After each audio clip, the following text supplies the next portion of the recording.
Do you ever look in a room and just say, man, this is missing something that makes it feel complete?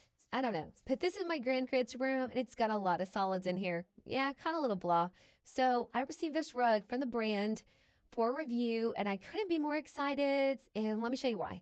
So for reference, I have the color gray beige, and it's a size 5x8. But there are other several size and color options you can choose from. When my husband comes home, he will help me lift the bed so that some of this rug can go underneath. I can already tell this rug is making this whole room feel like it's coming together. It's really popping, the abstract, colors. And my grandkids are going to love having a nice soft landing for their feet. It's going to be a great place for them to just play. This room is definitely going to have some personality. I love when a plan just comes together and exceeds what I really wanted and needed.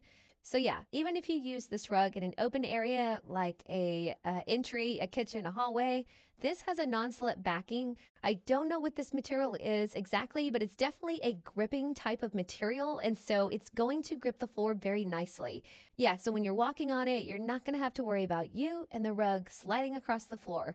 I just love the look of this rug, y'all. It's low pile, so the fibers are blending together very perfectly into this soft plush, very beautiful abstract piece. It has a very high-end look, a very vintage boho vibe going on. This is going to be a great high traffic area durable rug. We have 5 dogs, and I'm relieved to know that this is going to be pet friendly. You can vacuum it, it's machine washable, and you gotta love a rug that's easy to care for, y'all. Very, very pleased with the quality. So many options to elevate any room or space in your home with a very high-end, abstract, beautiful colors. Yeah, I am super pleased with this rug, y'all, and I would definitely highly recommend it